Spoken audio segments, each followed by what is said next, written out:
nosso Deus. E quero, nesse instante, convidá-los para um momento de reflexão da palavra de Deus. E o que eu tenho aqui é uma porção bíblica do capítulo 14 dos Salmos, que é um salmo de Davi. E esse salmo, ele fala exatamente da corrupção do homem, como também sua condenação, que provém de Deus.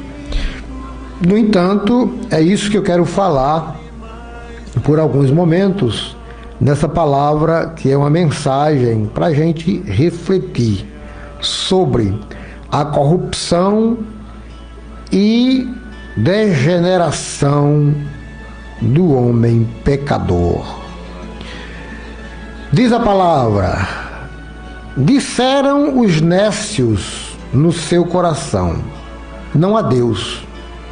Tem-se corrompido, fazem-se abomináveis em suas obras. Não há ninguém que faça o bem. O Senhor olhou desde os céus para os filhos dos homens, para ver se havia algum que tivesse entendimento e buscasse a Deus. Desviaram-se todos e juntamente se fizeram imundos. Não há quem faça o bem, não há sequer um. Não terão conhecimento os obreiros da iniquidade, que comem meu povo como consomem pão. Eles não invocam ao Senhor.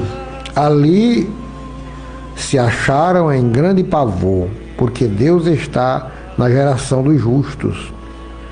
Vós envergonhais o conselho dos pobres, enquanto o Senhor é o seu refúgio. Ó, se de Sião tivera já vindo a redenção de Israel, quando o Senhor fizer voltar os cativos do seu povo, se regozijará Jacó e se alegrará Israel. Meus amados irmãos, queridos amigos, essa é uma palavra profética, é uma palavra doutrinária, é uma palavra poética, porque o salmista está celebrando, o salmista Davi. E por tudo isso, acima de tudo, é uma palavra inspirada por Deus. E ele está colocando a condição do pecador, do ímpio, diante da pessoa bendita do nosso Deus, que é extremamente santo.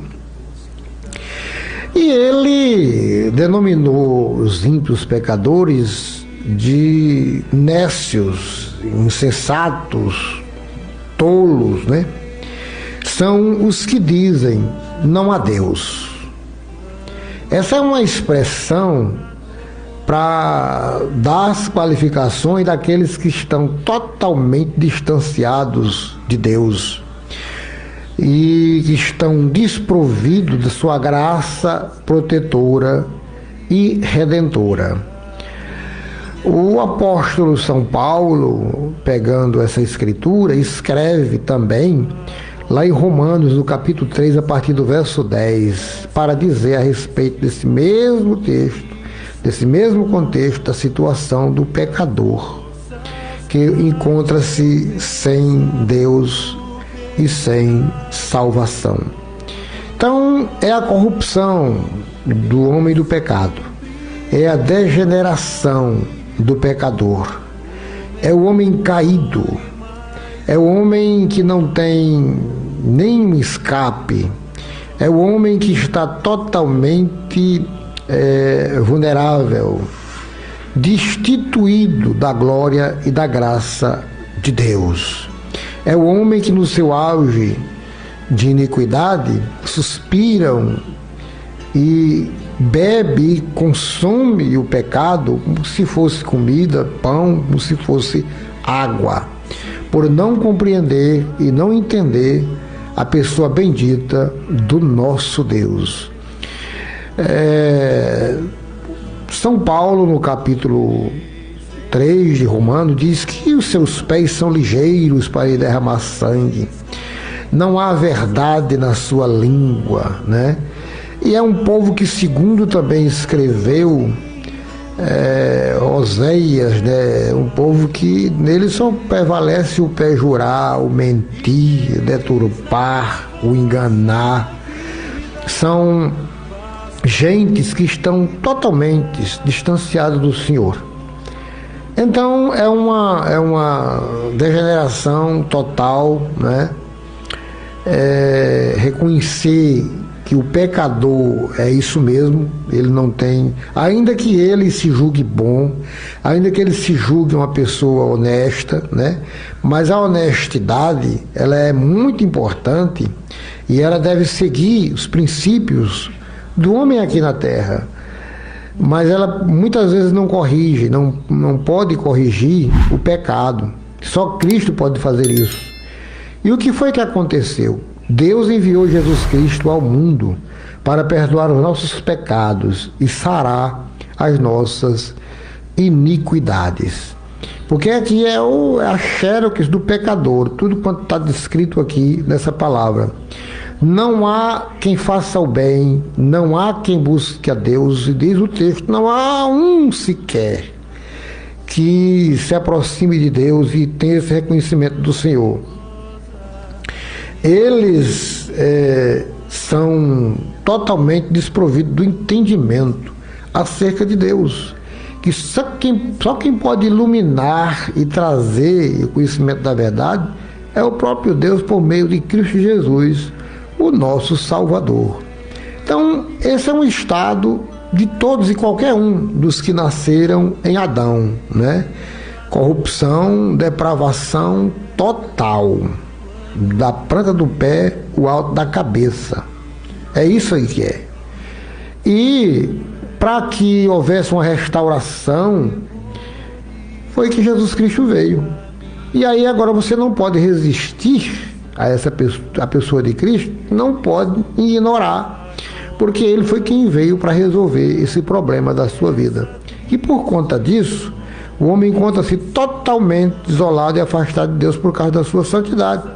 Deus é soberanamente santo e não habita com o pecado. Então, queridos irmãos e amigos, essa palavra vem para nos orientar e nos colocar no prumo de Deus, para dizer que nós somos pecadores depravados, destituídos, e que não há nenhuma pontinha de recuperação se não for na pessoa de Deus. Porque o texto é claro, não há, eles dizem não há Deus, né? Eles têm se corrompido e fizeram-se abomináveis em suas obras. Não há ninguém bom, não há ninguém que busque a Deus. Todos extraviaram, juntamente se fizeram inúteis ou imundos. Não há quem faça o bem. E aí, claro, não há um sequer. Claro, o texto é muito categórico em relação ao estado da alma do pecador. Não significa dizer que você não possa ajudar alguém, fazer algo por alguém e se colocar numa pessoa boa em relação ao outro. Mas nada disso funciona para o resgate e restituição da sua vida com Deus, não é? Os seus atos de bondade não funcionam para a vida eterna. Os seus atos de boas obras, elas são importantes, mas elas não vão responder por você na vida eterna. O que vai responder por você na vida eterna é o fato de você crer em Cristo Jesus para a remissão dos pecados. E uma vez sendo regenerados, serão limpos de coração e você verá o Senhor por essas condições. E tudo isso provém de Deus, que reconciliou consigo mesmo cada um de nós para abraçarmos a cruz de Cristo e seguirmos na fé e na esperança. Meus queridos amigos, meu querido ouvinte, né?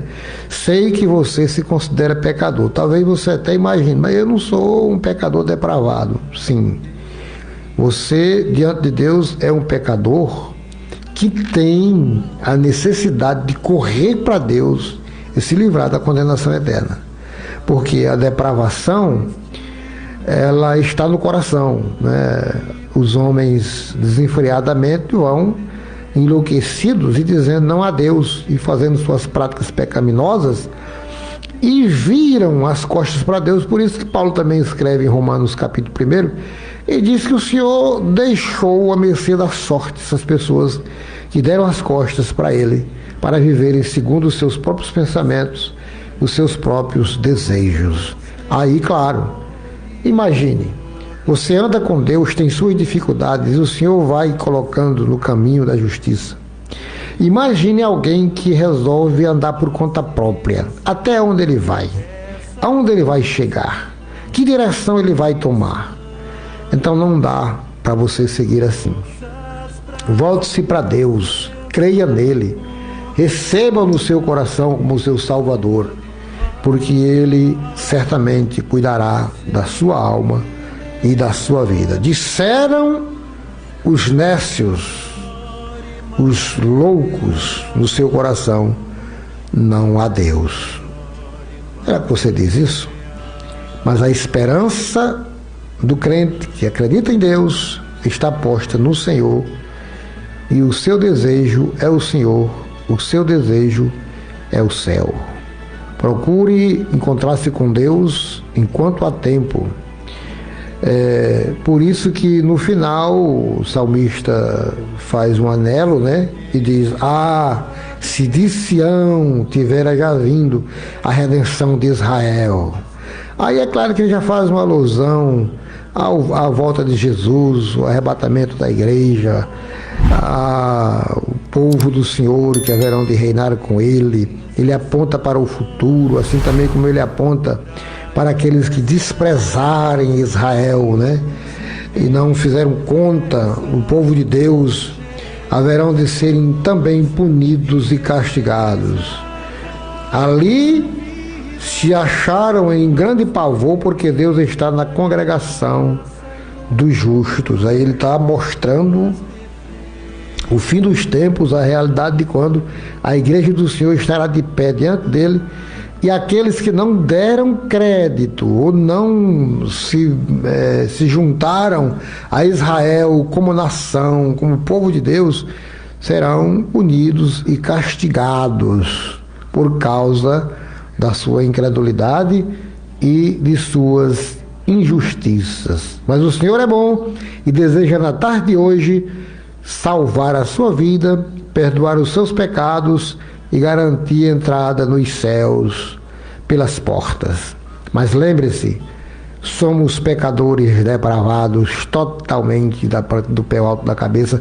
Se não há misericórdia do Senhor, seremos consumidos à destruição e à perdição eterna. No entanto, a salvação em Cristo é um ato de Deus, da vontade, da bondade soberana de Deus, por causa da sua misericórdia. Porque nós não tínhamos, nem teremos e nem vamos ter nunca nenhum mérito para alcançar os céus, a não ser pela fé, mediante a graça salvífica de nosso Senhor e Salvador Jesus Cristo. Fique com esta palavra na tarde de hoje. Reflita os seus pensamentos nesta palavra. Corra para Deus, porque Ele é bom e sua misericórdia duram para sempre. A graça do Senhor esteja com você nessa tarde e que a gente possa bendizê-los na beleza da sua santidade.